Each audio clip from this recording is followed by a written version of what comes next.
हैं। Sir, are you a wounded tiger?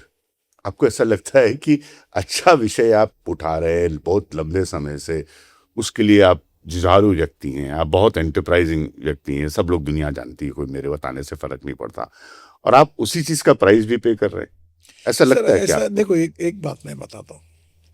किसी भी राजनीतिक नेताओं की सबसे बड़ी स्ट्रेंथ होती है कि जनता का उसके ऊपर विश्वास और प्रेम।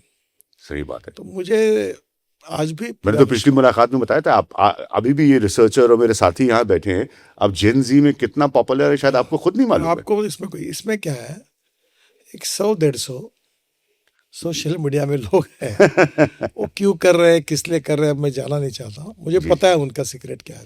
जी जी तो ये अभी इथेनॉल में जूस निकाल रहा हूँ और गाड़ी में डाल रहा हूँ, और वो जूस को मक्खियाँ लगी है और मशीन पर चिटिया चल रही है, ऐसे वगैरह दिखाया। अब मैंने बताया भी इथेनॉल अल्कोहल है, तो ब्रांडी विस्की और रम जो पीते हैं तो ग्लास में डालने के बाद क्या मक्खियाँ लगती क्या?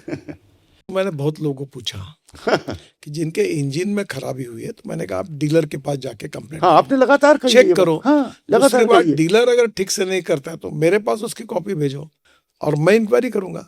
पहली बात तो ऐसी है कि मुझे अभी तक, मैं आपको ही पूछता हूँ प्रश्न, मेरे को बजाय, जिसकी इंजन में खराबी हुई है E20 के कारण, ऐसा एक तो भी व्यक्ति का नाम आपको पता है क्या? मुझे बताइए। मेरे पास तो नहीं है, किसी के पास नहीं है, चर्चा हो रही है सोशल मीडिया में, सोशल मीडिया में उल्लेख करते हैं। आप तो राजनीति, आप पार्टी प्रेसिडेंट रहे हैं, आप सब राजनीति जानते सर, हैं। एक की गाड़ी, ये कोई कंस्पिरेसी लगती है आपको? एक बिहार क्या लगता में है? टोयोटो की गाड़ी थी, उसने बहुत कंप्लेंट की, मुझे गाली गलौज की। जी। तो वो टोयोटो ने उसको बोला कि तुम्हारी गाड़ी टेस्टिंग को तो दे नहीं रहा था। उन्होंने कहा पब्लिश करेंगे। वो गाड़ी टेस्टिंग की तो उसमें अडल्ट्रेशन किया था, पानी डाला हुआ था। हाँ। तो उनके ध्यान में है तो उन्होंने रिपोर्ट दिया। तो क्या हो रहा है कि मुझे लगता है कि देश में ये जो इंपोर्ट हो रहा है बड़े पैमाने पर, ये लॉबी जो है, ये टेंडर बना लोग इंपोर्ट करे क्रूड ऑयल को, तो उनका तो पेट पे लात आएंगे। तो ये अलग अलग प्रकार की, इनके वैसे देश को आत्मनिर्भर भारत बनने से जिनको दुख है, तो लोग इसके खिलाफ है। एक वन पर्सनल पॉइंट, बिकॉज उसने मुझे भी बहुत अचरज में डाला, आश्चर्यचकित किया। पे आपको 2.5 दशक तो हो गए हमारी आपकी जान पहचान की, जब आपके पर्सनल फैमिली पे अटैक हुआ, और वो मैं पढ़ के थोड़ा मुझे भी हैरानी हुई, क्योंकि 0.5%। सर अभी तो ऐसा है कि मैं तो बिजनेस देखता नहीं। जी जी जी।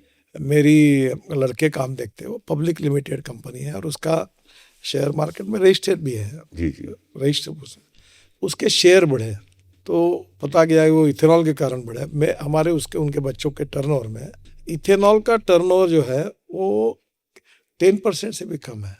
हाँ। लगा कि इससे फायदा कमाए, इन्हें शेयर की कीमत बढ़ी। फिर दूसरा उन्होंने कहा कि ये सप्लाई कर, भी इथेनॉल सप्लाई करने वाले, अभी तक तो इथेनॉल शॉर्ट में था, तो सब कंपनियां देती, तो इथेनॉल नहीं मिलता था, सरकार जो भी आती उससे लेती थी, रेट सरकार तय करती थी, पॉलिसी पेट्रोल मिनिस्ट्री की थी। मैंने कभी नहीं कहा मेरा इथेनॉल खरीदो, हमारे लड़कों का खरीदी करो। अब प्रॉब्लम ये हुआ है कि ये जो इथेनॉल की खरीदी हुई, इसमें 550 कंपनियां इथेनॉल तैयार करती देश में, उसमें मेरे लड़कों का नंबर 350 के बाद आता है। हाँ। और 0.07% हाँ। उतना उसका सप्लाई है। दूसरी बात, वो अल्कोहल बनाता है। और दूसरी बात, इथेनॉल आने के पहले हमने शुगर फैक्ट्री डाली थी, तो हमारे यहाँ बाय प्रोडक्ट अल्कोहल तो उसी समय निकलता था। कोई हमने इथेनॉल के कारण शुरू नहीं की, पुरानी है ये फैक्ट्री, 2005 में डाली है, 2004 के पहले ही उसका काम शुरू हुआ था। आपकी बातें सुनकर सर लग रहा है मतलब कोई एक कंस्पिरेसी का एलिमेंट लगता है। एक बात पूछ रहा हूँ, कुछ समझ कर, कुछ ना समझ, और कुछ पॉलिटिकली जानबूझकर ये कर रहे हैं। कौन कर रहे हैं पॉलिटिकली? कौन, ये आपको तो मालूम होगा। मुझे बोलना नहीं, क्योंकि न बोलना अच्छा है। पर एक बात बताता हूँ कि मैं समझ गया हूँ, मैंने भी आइडेंटिफाई कर लिया। देखो, मैंने जिंदगी में कभी किसी के बारे में गलत किया नहीं ना, और गलत मैंने किसी के खिलाफ षड्यंत्र बिंदास रहे हैं आप, बोलने में अपनी बात साफ रखता हूँ। हाँ, कभी नहीं। देखो, मैं, आपको याद होगा जब आप विशेष रूप से काफी एक्टिव थे जर्नलिस्ट करके, जी का नाम था जी, तब मुझे ऐसे ही एक पॉलिटिकल कॉज में बदनाम करके बीजेपी के अध्यक्ष का जब चुनाव था, जी, तो जानबूझकर निकाल कर मुझे किया गया। जी जी। बाद में यूपीए गवर्नमेंट ने मेरी पूरी इंक्वायरी की, कुछ नहीं और 2012 में, 14 में हमारी 2012 में मुझे एक पत्र दिया कि मेरे खिलाफ कोई आरोप नहीं, कोई इंक्वायरी नहीं, कुछ नहीं, पूरा कुछ भी नहीं निकला। पर जिन लोगों ने मुझे बदनाम किया उन्होंने मेरा पॉलिटिकल करियर खराब करने की कोशिश की।